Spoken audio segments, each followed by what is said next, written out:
आप एक अपनी तरफ से एक तहरीक शुरू करेंगे, आप कुछ लोगों को साथ मिला के। मैं चाहता हूं कि खान साहब से गो हेड से जो है वो ले लूं और फिर हम जो है वो खुद ही शुरू कर लें। खैर हमने तो करनी ही रिलीज़ इमरान खान की है, तो वो तो माइनस वाली तो बात ही नहीं है। बाकी लोगों से भी बात हुई थी, इमरान इस्माइल साहब से, अली जैदी से, असद उमर साहब से, सरवर साहब हमारे फॉर्मर गवर्नर, वो भी बड़े कीन है कि ये सारा कुछ जो है वो होना चाहिए। तहरीक इंसाफ के बानी है, 2 साल से ज़ायद हो गया जेल में है। मौजूदा जो क़यादत है इनको निकालने में क्यों अभी तक कोई रोड मैप नहीं दे सकी। खान साहब ने जड़ा सारे कट्टे रख लें और उन्होंने ख्याल है कि दूध भी दें। खान साहब ने बस इन लोगों को लगा दिया है, इन लोगों से कुछ हो नहीं रहा। खान साहब कहते हैं जिसने बात करनी है मुझसे आगे करें। शाह महमूद कुरैशी साहब अगर रिहा होते हैं तो देखते हैं कि उन्हें कितनी स्पेस दी जाती है। अलीमा खान और उज़मा बीबी और नौरीन बीबी, ये 3 अडयाला ना जाएं। ये पार्टी के लोग जो हैं ये अडयाला भी ना जाएं इमरान खान को मिलने। उनको ये बार बार पढ़ाई गई है कि जी ये लोग, कोई बंदा असद उमर आ जाएगा या शाह महमूद कुरैशी आ जाएगा या एजाज चौधरी आ जाएगा तो महमूद तो कहीं पार्टी ना आई जाए। कोई को लगता है कि शाह साहब जो है वो बातचीत उधर भी कर लेंगे, पार्टी को भी इकट्ठा कर लेंगे। इस वक्त तुरप का पत्ता है तो वो शाह महमूद ही है। ये सोहेल आफरीदी ने बड़ी अच्छी बात कही थी ये जब अडयाला आए, उन्होंने कहा हम मुज़ाकरात पे यकीन रखते हैं। हुकूमत को तो चाहिए था कि वो सोहेल की इस बात के ऊपर आगे लेके चलती। अगर आप चाहते ही हैं कि नहीं एहतजाज ही एहतजाज हो तो फिर होगा। बनी गाला में वो कहते मुंतकिल कर देंगे अगर एप्लीकेशन दी जाती है। ये चीज़ें सीरियस हैं या फिर ये भी एक स्टंट है। और तारक चौधरी साहब की बात को तो कोई सीरियस नहीं ना लेगा। डॉक्टर तारक फजल जो है डिसीजन मेकिंग हायरार्की में शामिल नहीं है कि इमरान खान डील कर लें, खामोश हो जाएं, वो घर पे बैठ जाएं या बाहर चले जाएं। मल्टीनेशनल कंपनीज है, वो आए दिन खबर आती है ये छोड़ के चली गई, वो छोड़ के चली गई। आपकी जो इकॉनमी है वो बिल्कुल इस वक्त एक जाली अदाद शुमार के ऊपर आप खड़ी है। अस्सलाम वालेकुम नाज़रीन, मैं हूं आपका मेज़बान अली तारिक और आप देख रहे हैं कैपिटल टीवी। नाज़रीन, पाकिस्तान तहरीक इंसाफ के रहनुमा साबिक वफाकी वज़ीर सीनियर सियासतदान फवाद चौधरी साहब हमारे साथ मौजूद हैं। फवाद भाई, सबसे पहले तो शुक्रिया कीमती वक्त देने का। सर, हो क्या रहा है? पाकिस्तान के जो तहरीक इंसाफ के बानी है 2 साल से ज़ायद हो गया जेल में है। मौजूदा जो क़यादत है इनको निकालने में क्यों अभी तक कोई रोड मैप नहीं दे सकी, या कैपेबल इतनी नहीं है कि इनके पास रोड मैप है ही नहीं? कैसे खान साहब बाहर निकलेंगे? आप इस पे क्या कहेंगे? यार सच्ची बात यह है कि खान साहब ने ना वो हमारी एक पंजाबी में कहते हैं कि जो दूध चोना हो ना तो कट्टे तो नहीं रख लेते। खान साहब ने जड़ा वो सारे कट्टे रख लें और उन्होंने ख्याल है कि दूध भी देंगे। है डेयरी फार्म कहीं चलेगा। असल में इशू ये है कि without going into this debate कि ये लोग जो है वो खान साहब से सिंसियर हैं या नहीं है, ज़ाहिर है इस पर भी बड़ा अब तो हमें नहीं पता कि है या नहीं है, क्योंकि हर बंदा जो है वो लिंक है, जिसका सिपाही से लिंक है, जिसका ऊपर लिंक है, कैप्टन, मेजर, जो यहाँ पे जहाँ पे लिंक हो सकता है उनमें ये लिंक्ड है। तो इनका हाल जो है ज़ाहिर है कि कोई नहीं है ना इनकी। फिर एक तो जिस तरह मैंने कहा कि हमें नहीं पता कि सिंसियरिटी कहाँ पे है, लेकिन सिंसियरिटी हो भी तो तुसी हुण जिहड़ा है वो कटियां तो दुध तो नहीं एक्सपैक्ट कर सकते ना। वो ये कहना कि इनकी कैपेसिटी ही नहीं है, इन्हें पता ही नहीं है करना क्या है क्या नहीं करना। तो खान साहब ने बस इन लोगों को लगा दिया है, इन लोगों से कुछ हो नहीं रहा। और ज़ाहिर है कि बड़ी एक तकलीफ़ देह बात है कि पूरा पाकिस्तान जो है वो इस वक्त सफ़र कर रहा है। उसमें ये नहीं है कि जो दोनों साइडों के ऊपर को पॉलिटिक्स की गुंजाइश तो है नहीं, पॉलिटिक्स तो हो नहीं रही। यानी हुकूमत की तरफ से जो हमारे हुक्मरान हैं उनकी तरफ से कोई ये पॉलिटिक्स नहीं हो रही कि देखो ना, अगर हुकूमत को एडवाइस कर रहा हूँ तो मैं तो ये कहूँगा ना कि आपने इतनी बड़ी कामयाबियाँ हासिल की हैं बैनुल अक़वामी। पाकिस्तान ने कब सोचा था कि अमेरिका भी हमारे साथ होगा, चीन भी साथ होगा, सऊदीया भी साथ होगा और ईरान भी साथ होगा। तो इतनी बड़ी इंटरनेशनल जो प्लेसमेंट है उसके बाद तो हमें अपने अंदर कंसोलिडेट करना चाहिए था। लेकिन फवाद भाई, ये इंटरनेशनल मामला बहुत अच्छे हैं, लेकिन उसके बावजूद जो मल्टीनेशनल कंपनीज़ हैं वो आए दिन खबर आती है ये छोड़ के चली गई, वो छोड़ के चली गई। गुर्बत, महंगाई आपके सामने है, तो ये नीचे तक तो नहीं ट्रैवल कर रही चीज़ें। ये ही आपने जो बात की है ना, असल जो you have hit the nail on the head. आप ये देखो ना कि इतने बार अगर मामलात हैं और उसको हम ट्रांसलेट ही नहीं कर पा रहे पाकिस्तान के लोगों के लिए, तो फिर हमें क्या फ़ायदा उसका। प्रॉब्लम ये है कि आपने अपने अंदर अपनी जो पॉलिटिक्स है पाकिस्तान के अंदर वो इतनी वॉलेटाइल रखी हुई है कि कोई भी बंदा इसके बावजूद पाकिस्तान के अंदर 1 रुपया लगाने को तैयार नहीं। आपकी जो इकॉनमी है वो बिल्कुल इस वक्त एक जाली अदाद शुमार के ऊपर आप खड़ी है। आम आदमी जो स्पेशली जो सैलरीड क्लास है, यानी आप समझें कि 40-50 हज़ार रुपये से 2.5 लाख रुपए तक कमाने वाला महीने का आदमी, उसकी तो कमर टूट गई। उसको तो समझ नहीं आ रहा कि मैंने इस मुल्क में गुजारा करना कैसे। और उसकी वजह से आपका जो एक डिसइल्यूजनमेंट है towards the system, towards government, वो ग्रो हो रही है। आम आदमी जो है वो अपने आप को इस सिस्टम से बाहर समझ रहा है। और ये तब तक मुमकिन नहीं होगा जब तक आप पॉलिटिकल टेम्परेचर नीचे नहीं लाएंगे। और पॉलिटिकल टेम्परेचर उस वक्त नीचे आएगा जब आप इमरान खान से, जो इस पॉलिटिकल सिस्टम के, इस पॉलिटिकल फ्रेमवर्क के सबसे बड़े प्लेयर हैं, आप उनसे बात करेंगे। ये तो हुकूमत की साइड हो गई ना कि वो बात करे, लेकिन अब पीटीआई के लोगों की बात कर लेते हैं। अब ये जो लोग हैं पीटीआई के इस वक्त क़यादत है, ये कैसे बात करेंगे? अगर बात करने की बात अली अमीन गंडापुर साहब थे, वो भी नहीं कर सके, मौजूदा जो क़यादत है वो भी नहीं बात कर सकती, तो करेंगे ये कैसे बात? खान साहब कहते हैं जिसने बात करनी है मुझसे आके करें, तो ये मामला कैसे हल कैसे हों? लेकिन खान साहब ने ये सारे फिर अंडर 19 के प्लेयर लगा दिए हैं ना। अब इनको आप समझें कि आपने हॉकी के खिलाड़ियों पे क्रिकेट टीम बना दी है, तो फिर अभी देखें ना, यही तो प्रॉब्लम आ रहा है। खान साहब का जो इस वक्त मसला है, एक तो ज़ाहिर है कि सारे लोगों को ठुड्डे मुक्के मार के बाहर निकाल दिया गया।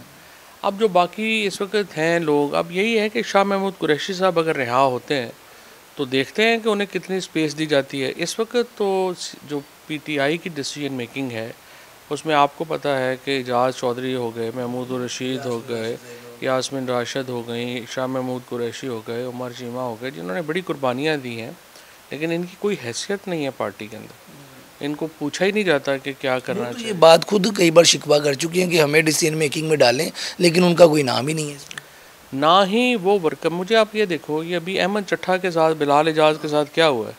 यानी आप जेल चले जाएं तो बजाय इसके कि पार्टी पीछे खड़ी और रात 1 बजे नोटिफिकेशन हो रहा है कि आप आउट हैं। मैं ये जो सारे जो लोग हैं, ये हम लोग सारे जिन्होंने जेलें काटी हैं, कुर्बानियाँ दी हैं, वो क्यों खड़े हैं पार्टी के साथ? अगर आपने सलूक ये करना है, ये जो बिलाल के साथ हुआ है या अहमद चट्ठा के साथ हुआ है, इवन ये जो बाकी जो लोग अरेस्ट होते हैं, जो वर्कर अरेस्ट होता है, उनके साथ कभी आपको पार्टी खड़ी नज़र आई है? इसमें सवाए इसके कि ये चले जाते हैं, वो भी अगर अलीमा ख़ान और उज़्मा बीबी और नौरीन बीबी, ये 3 अडयाला ना जाएं, तो मैं आपको यकीन दिलाता हूँ कि ये पार्टी के लोग जो हैं ये अडयाला भी ना जाएं इमरान खान को मिलने। वाजू साहब, क्या मसला क्या है इसमें? या तो खान साहब को अंदर बैठ के बातें सही तरह नहीं पहुंच रही, या फिर आपको लगता है कि ये लोग, ये जो आप लोग थे सारे, आप लोग हो गए, शाह महमूद कुरैशी हो गए, और जितनी क़यादत थी ये पीछे चली गई है, इससे कोई बात ही नहीं हो रही, तो खान साहब को कोई मिस चीज़ें पे पहुंच रही हैं अंदर, ये लोग सही बातें नहीं बता रहे, या खान साहब को भी पता है कि नहीं ठीक है मैंने इनसे ही बात करनी है जो भी करनी है? नहीं देखिए, ये फ़ैसला तो ज़ाहिर खान साहब का है ना, इन लोगों का फ़ैसला तो नहीं है कि ये यहाँ पे लगे हुए हैं। खान साहब ने ये फ़ैसला क्यों किया है? खान साहब ने ये फ़ैसला 2 वजूहात से जो अपेरेंटली है। एक तो यह है कि मैं डायरेक्टली ही बात करूँ और कोई और बंदा ना करे, जो अब उन्होंने कह भी दिया है कि मेरे से ही बात करें। दूसरी बात, शायद उनको ये बार बार पढ़ाई गई है कि जी ये लोग, कोई बंदा असद उमर आ जाएगा या शाह महमूद कुरैशी आ जाएगा या एजाज़ चौधरी आ जाएगा तो महमूद, तो कहीं पार्टी ना हाईजैक हो जाए।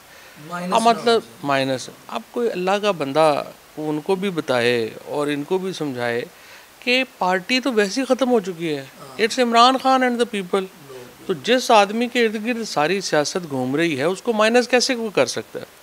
तो थोड़ा इनके ऊपर, शाह महमूद के ऊपर और एजाज़ चौधरी पे, महमूद रशीद जैसे लोगों के ऊपर थोड़ा ट्रस्ट करें, यास्मीन राशिद पे, और इन लोगों को जो है वो आप इनकी एडवाइस कम से कम जो आ रही है पार्टी में बातचीत करने की, चीज़ें करने के लिए, उसको आगे बढ़ाएं। शाह महमूद कुरैशी साहब के 3 मुकदमे में ज़मानत हो जाए और एक उसके बाद रह जाएगा, तो वो आने वाले दिनों में बाहर आ सकते हैं।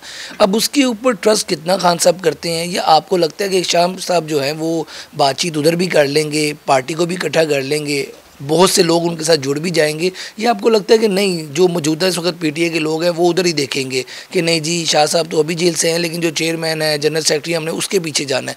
क्या होगा अगर शाह साहब?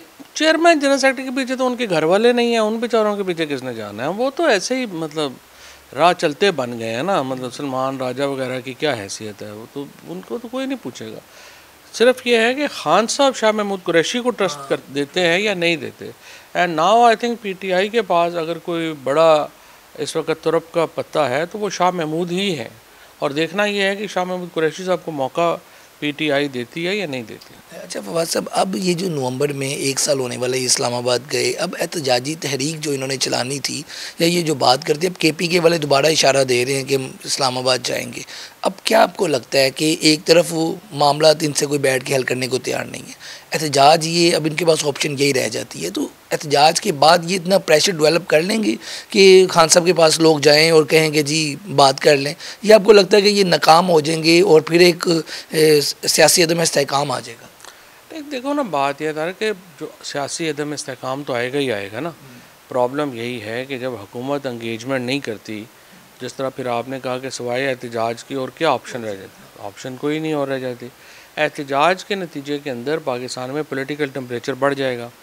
अब बिल्कुल लेट्स अज्यूम कि जी रियासत बड़ी तगड़ी है, डाडी है, ये है वो है, वो वहाँ पे उन्होंने तो गोलियां मारने से भी दरेग नहीं किया, अटक के पुल से हम बाहर ही नहीं आने देंगे आगे, जो राना साहब का है।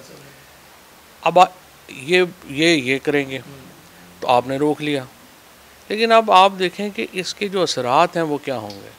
आपका पूरा सूबा खैबर पख्तूनख्वा जो है, जिसमें इस वक्त ऑपरेशन चल रहा है, जिसमें इस वक्त इतने ज़्यादा इश्यूज़ जो हैं वो चल रहे हैं, बलूचिस्तान में मामलात इतने ज़्यादा ख़राब हैं, तो आप इतनी बड़ी पॉपुलेशन को अपने ख़िलाफ़ जब करेंगे तो उसके नतीजे में आपके यहाँ सियासी इस्तेहकाम होगा या अदम इस्तेहकाम होगा।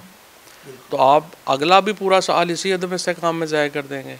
तो असूली तौर के ऊपर ये सुहेल आफरीदी ने बड़ी अच्छी बात कही थी, ये जब रियाला आए उन्होंने कहा हम मुज़ाकरात पे यकीन रखते हैं। हुकूमत को तो चाहिए था कि वो सुहेल की इस बात के ऊपर आगे लेके चलती, वो उल्टा रोज़ उसके पीछे पड़े रहते हैं, जी ये मुलाकात नहीं करने दे रहे, उसको क्या लग जाते हैं, पीछे लग जाते हैं कि ये तो ख़ुदकुशी के लिए आया है, ये आया वो आया। तो अहमकाना बातें हैं ना। अगर एक आदमी, पहले अली अमीन गंडापुर ने एंगेजमेंट की कोशिश की, आपने उसको नाकाम बनाया। अब सुहेल आफरीदी जो भी है उसने 2 दफ़ा ये बात कही है मुज़ाकरात की, आप उसको नाकाम बना रहे हैं। तो फिर अगर आप चाहते ही हैं कि नहीं एहतजाज ही एहतजाज हो तो फिर होगा, और उसके नतीजे में अदम इस्तेहकाम होगा। फवाद साहब, ये जो बाकी लोग हैं अपोजिशन के, मौलाना फजल रहमान है, उसके बाद स्ट्रीट पावर जमात इस्लामी के पास है, फिर पीर पगाड़ा हो गए और बड़े जो बड़े नाम हैं, पीटीआई इनको अपने साथ मिलाने में क्यों नाकाम होती है? और दूसरा, इनके ऊपर क्या खान साहब का ट्रस्ट नहीं है, या मौजूदा क़यादत इनसे सही तरह इंगेज नहीं कर पाती, या वो लोग हुकूमत की बी टीम है जो साथ नहीं इनके मिलते? इसके पीछे क्या वजह? देखिए ना, एक तो जब इनकी पहले मुलाकात हुई थी तो ख़ुद मतलब मौलाना ने मुझे कहा कि ये सारे तो अंडर 19 के प्लेयर हैं, इनसे तो बात हो ही नहीं सकती। और 26वीं आईनी तरमीम के ऊपर जितना इमेच्योर बिहेव किया पीटीआई ने, उसके बाद देखो कोई सीरियस आदमी, मुझे आप बताएं, मौलाना फजलुर रहमान साहब जैसा सीरियस आदमी, पीर साहब पगाड़ा जैसा आदमी, या हाफिज़ नईम साहब जैसा आदमी, वो इनके साथ बैठेगा? ये तो देखें पॉलिटिकल नोविसेस हैं। और यही प्रॉब्लम इस वक्त पीटीआई में आ रहा है कि आप अभी आपने देखा है कि गैर ज़रूरी, मसलन अभी जो सऊदी अरेबिया के ख़िलाफ़ बयान दिया शेख वकास ने, उसकी क्या कोई ज़रूरत थी? भी आप मामले लगते हैं कि सऊदी अरब की पॉलिसी क्या होनी चाहिए। आप सऊदी अरब के भी ख़िलाफ़ हैं, आप मौजूदा इस्टेब्लिशमेंट के ऊपर जो कैंपेन्स चलाते हैं। पीटीआई, एक तो पीटीआई ऑफिशियल जो है, इमरान ख़ान की जो इस वक्त की तकलीफ़ें हैं उसकी बहुत बड़ी ज़िम्मेदारी पीटीआई ऑफिशियल के ऊपर है। वो जो उनका असल प्रॉब्लम ये नहीं है कि वो इमरान ख़ान के बयान चलाते हैं, या उनका ये भी प्रॉब्लम नहीं है कि वो पीटीआई का नैरेटिव देते हैं। जो दुनिया में इस वक्त जो फौज तरीन और घटिया तरीन अकाउंट्स जो फ़ौज के ख़िलाफ़ कैंपेन्स कर रहे हैं, जो शहीदों के ये ख़ुद को उनसे डिस्टेंस नहीं कर सके। इनका जो फेलियर हुआ है वो ये नहीं है इनका फेलियर कि ये क्या कर रहे हैं, इनका फेलियर ये है कि वो अपने आप को आदिल राजा टाइप घटिया लोगों से, इन्होंने उन जैसे लोगों को जो है जो साथ जोड़ दिया है, जो पाकिस्तान के ख़िलाफ़, पाकिस्तान की फ़ौज के ख़िलाफ़ ये रोज़ाना वहाँ से बैठ के मूवमेंट चलाते हैं, और ये लोग जो हैं उनसे अपने आप को डिस्टेंस नहीं कर पाए। तो उसकी वजह से इमरान ख़ान की मुश्किलात में इजाफ़ा हुआ है। जो हम लोग पाकिस्तान में हैं, हम लोगों की मुश्किलात में इजाफा हुआ है, जो वर्कर्स यहाँ पे रुल गए हैं उनकी मुश्किलात में इजाफा है। देखिए रद्द अमल तो अगले बंदे ने अपनी ताकत के मुताबिक देना है। माइक टाइसन का भी मौका है और 4 साल के बच्चे का भी मौका है, तो ये तो रद्द अमल तो फिर अपनी उसके मुताबिक हो। सर बनी गाला में वो कहते हैं मुंतकिल कर देंगे अगर एप्लीकेशन दी जाती है। अब ये जो बनी गाला मुंतकिल या ज़मान पर मुंतकिल करना है, एप्लीकेशन चाहिए, ये चीज़ें सीरियस हैं या फिर ये भी एक स्टंट है कि चलें जी हमने कह दिया उन्होंने जवाब नहीं दिया, इस पर क्या कहेंगे? और तारक चौधरी साहब की बात को तो कोई सीरियस नहीं ना लेगा। डॉक्टर तारक फजल जो है उनको तो ज़ाहिर है कि नहीं है, वो उस डिसीजन मेकिंग हायरार्की में शामिल नहीं है, लिहाजा उनकी बात को तो कोई सीरियस नहीं लेगा। अब वैसे तो जाहिर है this is the best thing that can happen now. इससे टेम्परेचर नीचे आता है, वर्कर्स के ऊपर जो है वो आप अगर करें उससे नीचे। अगर आप इतने सीरियस हों तो ये कम से कम एजाज चौधरी 76 साल के बीमार आदमी हैं, महमूद रशीद साहब 75 साल के हैं, यास्मीन राशिद 78 साल की हैं, आप इनको तो हाउस अरेस्ट करें पहले। ये तो नॉन सीरियस बातें कर रहे हैं। अच्छा दूसरा ये बताइएगा कि जो मौजूदा क़यादत थी या जो बानी पीटीआई, ये अब चाह रहे थे कि हम जलसे करेंगे और फिर एहतजाज की तरफ आएंगे, उससे क्या बनेगा? क्या अगर हुकूमत इनको दोबारा कर देती है सियासी अदम, तो खान साहब बाहर तो नहीं आने वाले। अब एक खबर ये चल रही थी कि 2026 तक एक लंबा पीरियड है, खान साहब अंदर ही रहेंगे अगर ये अपनी जो मामला है या जो सॉफ्ट है वो नहीं बात करते। तो आपको लगता है कि अगर ये ज़रा सॉफ्ट हो जाएंगे तो इससे फ़र्क पड़ेगा, या आपको लगता है कि इससे कोई फ़र्क नहीं पड़ेगा, ये बयान हार्ड दें सॉफ्ट दें जो मर्ज़ी कर? सॉफ्ट तो हुकूमत वाली साइड ने होना है ना, अपोजिशन ने क्या सॉफ्ट होना है? वो सॉफ्ट होंगे तो ये ऑटोमेटिकली सॉफ्ट हो जाएगा। मौजूदा इस्टेब्लिशमेंट, अब ये लोग कहते हैं 2024 में बातचीत हुई थी और नाकाम हो गए मामला इनके, उन्होंने इनको कोई ऑफ़र करवाई है? जैसे खान साहब की बहनें कहती हैं कि कहा था 2 साल के लिए चुप हो जाएं, बाहर चले जाएं, इस तरह की चीज़ें कोई असलियत है या आपको लगता है कि ये किसी बिला वास्ता या वास्ता करके बातें आई हैं? वो झगड़ा तो है ही है ना। अब आज जो हुक्मरान हैं उनको बेस्ट केस सिनेरियो क्या है कि इमरान खान डील कर लें, खामोश हो जाएं, वो घर पे बैठ जाएं या बाहर चले जाएं, तो और उसके बाद हम हुकूमत करते रहें। इमरान खान के अलावा चैलेंज किया गवर्नमेंट को। जाहिर है कि ये तो कोशिश होगी ही ना, इमरान खान ने तो इस पर नहीं मानना। नोएंगे इमरान खान वो डील के ऊपर या ये इस तरह की बात तो वो मानेंगे ही नहीं, वरना 3 साल क्यों? अब वो तकरीबन मेरा ख्याल है कोई 850-900 दिन से जेल में है, वो क्यों मानेंगे? वो नहीं मानेंगे। और एंगेजमेंट अब जो है वो हो नहीं रही, दरमियान में कोई बंदे तो है नहीं कोई जो अकल की बात कर सके। और हुकूमत ने तो कसम उठाई हुई है कि कोई भी बंदा जो कोई अकल की बात करे उसको तो इमरान खान के पास जाने नहीं देना, और सारे जो जोकर्स हैं सिर्फ उन्हीं को अलाउ किया जाए कि वो जाके उन्हें मिलें और करें। अब इशू ये है कि ये जो इस वक्त की सिचुएशन है उसमें सिर्फ अदम इस्तेहकाम ही आगे और बढ़ेगा, उसमें कोई और चीज़ जो है वो नज़र नहीं आ रही है। खैबर पख्तूनख्वा गवर्नमेंट के ख़िलाफ़ एक्शन होंगे, उसके नतीजे में खैबर पख्तूनख्वा की आवाम में और वफाकी हुकूमत में फ़ासला और बढ़ेगा, और अनफॉर्चुनेटली पाकिस्तान की जो इंटरनेशनल कामयाबियाँ हैं वो डोमेस्टिकली ट्रांसलेट होते नज़र नहीं आ रही। अब जो नून लीग है या इनके हवाले से ये खबरें चल रही हैं कि नवंबर में कोई चेंजिंग आने लगी है, ये आपको लगता है कि ये पूरे 5 साल करेगी? पीपल्स पार्टी की जो हवाले से हमने बयान देखे, ये एक नूरा कुश्ती थी या इसके पीछे भी आपको लगता है कोई गेम है? नहीं, बेसिकली तो पीपल्स पार्टी को और इनका देखो ना, एक COD हुआ है, उसमें ये हुआ है कि जी ये कहते हैं कि आप पंजाब में पॉलिटिक्स नहीं करेंगे, हम सिंध में पॉलिटिक्स नहीं करेंगे। अब बुनियादी तौर पे पीपल्स पार्टी ने थोड़ा बहुत रोला शोला डाल के कश्मीर में सौदा कर लिया। अब आसान नहीं होगा, कश्मीर में अभी इतनी बड़ी तहरीक चली है, मैं तो हैरान हूँ कि ये क्या कर रहे हैं, क्योंकि इसके नतीजे में दोबारा वहाँ पे एक तहरीक भी चलेगी और दोबारा वहाँ पे फसाद भी होगा। और कश्मीर ऐसी जगह नहीं है जहाँ पे इस तरह से आप करें, और अनफॉर्चुनेटली रियलाइजेशन नहीं है, और उसके नतीजे में ये पीपल्स पार्टी ने और कितने पैसे बनाने हैं। मतलब आप सिंध में, बलूचिस्तान में सारे सूबे तबाह करने के बाद कश्मीर भी पीपल्स पार्टी का क्या मेरिट है कि आप उनको दे दें? और ऐसे ही ना वो वोट ले सकते हैं, ना उनकी कोई से है, ना ही फ्रेंकली वो इस्टेब्लिशमेंट की मदद कर पा रहे हैं। पीपल्स पार्टी और नून लीग तो सिवाय अपने ज़ाती कामों के प्रोटोकॉलों के और क्या कर रहे हैं? वो तो ना उनका कोई पॉलिटिकल फ़ायदा है इस्टेब्लिशमेंट को, ना कोई एडमिनिस्ट्रेटिव फ़ायदा है, ना ही कोई गवर्नेंस में उनका कोई फ़ायदा है। तो मुझे तो समझ नहीं आ रही कि इनको कैसे जो है वो इतना बर्दाश्त किया जा रहा है। नून लीग और इस्टेब्लिशमेंट के अभी तक मामला सही हैं? आप बड़े बाखबर रहते हैं इस हवाले से, क्या कहेंगे? सीधी बात है, जब तक इमरान खान इतने बड़े हैं और वो स्पेस नहीं दे रहे या उनको स्पेस नहीं मिल रही, तो नून लीग और इस्टेब्लिशमेंट के पीपल्स पार्टी के मामला ठीक रहने हैं। इतना बड़ा पहलवान मुकाबले पे हो तो आप आपस में लड़के क्या करें। दूसरा फवाद साहब, आप आपके हवाले से ये बताइएगा कि आप खान साहब से भी मिले थे लास्ट टाइम, क्या आपकी बात हुई थी? और आपने भी कहा था कि आप एक अपने तरफ से एक तहरीक शुरू करेंगे, आप कुछ लोगों को साथ मिला के, क्योंकि इन लोगों से कुछ हो नहीं रहा। उस हवाले से क्या बात हुई? खान साहब ने कोई गो हेड दिया या दोबारा मुलाकात नहीं हो सकी? इस हवाले से दोबारा मुलाकात नहीं हो सकी। मैं चाहता हूँ कि खान साहब से गो हेड सिर्फ जो है वो ले लूँ और फिर हम जो है वो ख़ुद ही शुरू कर लें, बिकॉज़ अगर हम उनसे गो हेड के बगैर करेंगे तो वो कई दफ़ा ये शुरू हो जाता है कि जी ये तो माइनस इमरान खान।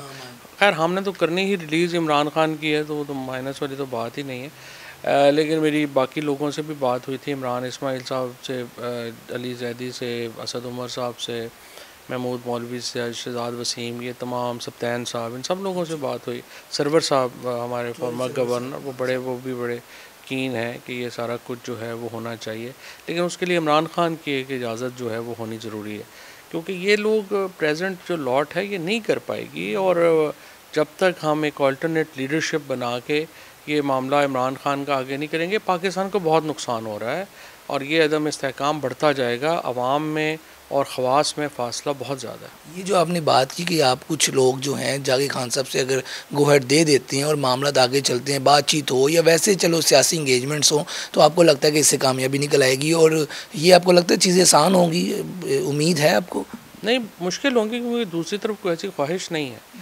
बहरहाल मैं तो यही समझता हूँ कि हम कम से कम हम अपोजिशन की जो पार्टीज़ हैं, मौलाना फजलुर रहमान है, GDA है, जमात इस्लामी, इनको साथ मिला के हुकूमत के साथ बैठें और उसके बाद इस्टेब्लिशमेंट के साथ बैठें और एक सलूशन बनाने की कोशिश करें। हमारी कोशिश तो यही है। बहुत शुक्रिया जी, आप गुफ्तगू सुन रहे थे फवाद चौधरी साहब की। ये बड़ी अहम उन्होंने बात की है कि जो पाकिस्तान तहरीक इंसाफ के रहनुमा हैं, जैसे फवाद चौधरी साहब हो गए, असद उमर या बाकी जो लोग हैं, वो मिलकर खान साहब के इजाज़त लेंगे या गो हेड लेंगे कि हम तहरीक चलाते हैं और रिलीज़ इमरान खान जो तहरीक है उस हवाले से चलाई जाएगी और खान साहब की जो मुश्किलात हैं या जो मामला हैं उनको बेहतर करने की कोशिश की जाएगी। आज की इस वीडियो के साथ मुझे दें इजाज़त। अल्लाह हाफ़िज़।